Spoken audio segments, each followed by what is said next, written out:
This Pacific Tech Video 2. Now, we've already gone over things like the extreme use of U.S. subs. I did not mention this is the Wahoo, a very, very famous U.S. sub. We've talked about the P-38 Lightning. The Germans called it the Devil's Cross in Europe. The Japanese absolutely feared it. Its speed, its maneuverability, but most importantly, as we talked about, that heavy, heavy firepower that could shred anything they had. We talked about advances, how we go from things like the P-40 Warhawk being sent over and used by the Chinese, but really flown by American pilots, the legendary Flying Tigers. The Warhawk will be updated, but again, is a rather limited plane, good guns, good armor, but simply outmatched by the Japanese materials. We talked about the early Air Cobra. The Soviets will have much more effectiveness with it, but how things get better, things like the Corsair. Well, the Corsair, remember, starts out on land, but will eventually be used on things like this. This is the Big E.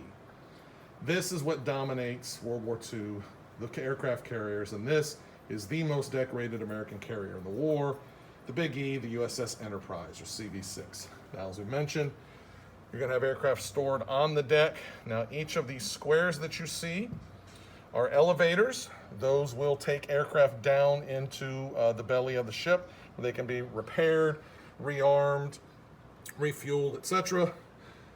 The aircraft carrier must be turned into the wind so as to gain enough speed so that aircraft can take off, especially on a calm day. The ship has to be going even faster. We'll see consequences of that in our bonus movie tomorrow. You'll notice very heavy anti-aircraft defenses. These were beefed up after the early part of the war.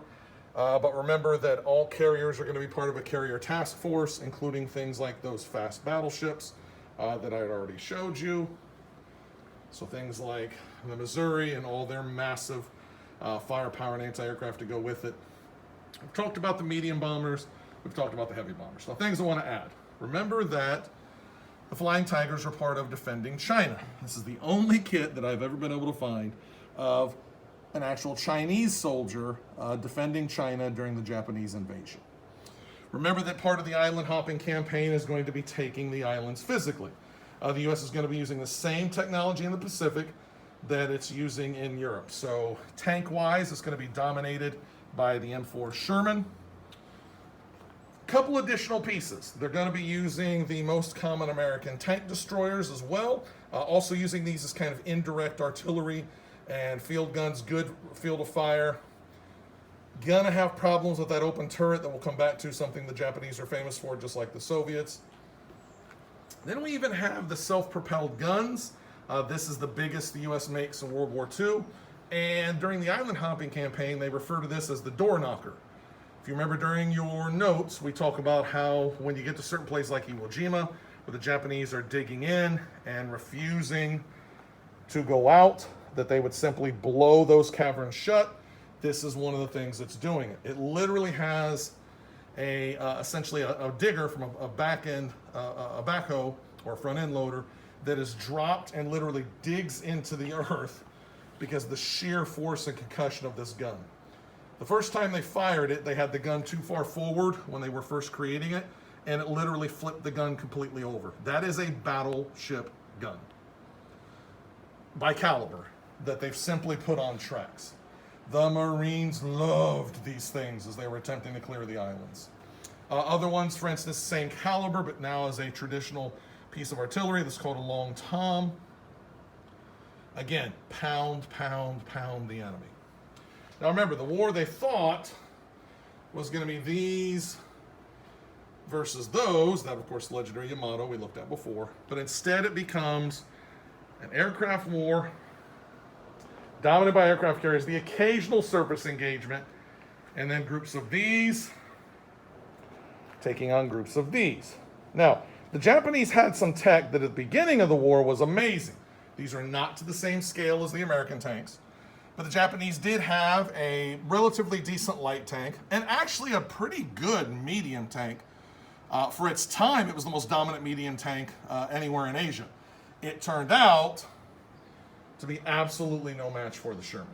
And so it was amazing when they were dominating Southeast Asia, China, the Korean Peninsula, and others, The Japanese also made very good use of armored cars, especially as they were taking over China. They particularly liked this one because while it was a very tall profile, the turret on the top could elevate so high that it could clear even the top floors of buildings.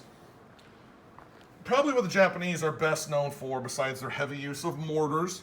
Mortars, remember, invented in World War I, essentially infantry artillery. The Marines become absolute masters of these for the United States as well, and they start including a lot of them in their basic units. But the Japanese are most famous for their infantry.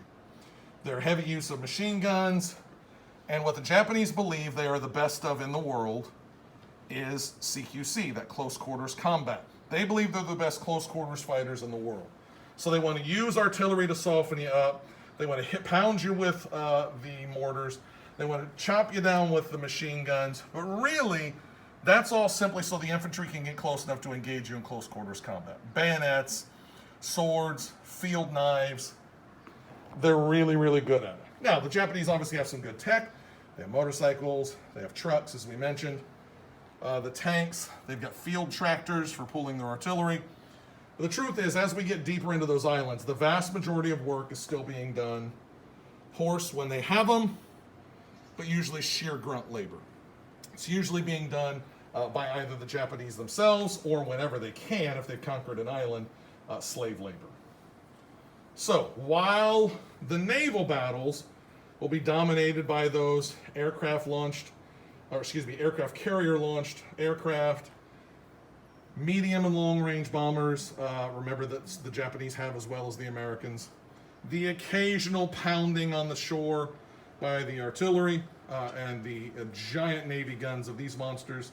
It's ultimately going to come down to which carriers gain control of the ocean, and once they do, whose infantry, artillery, and tanks can clear the other side's infantry, artillery, and tanks.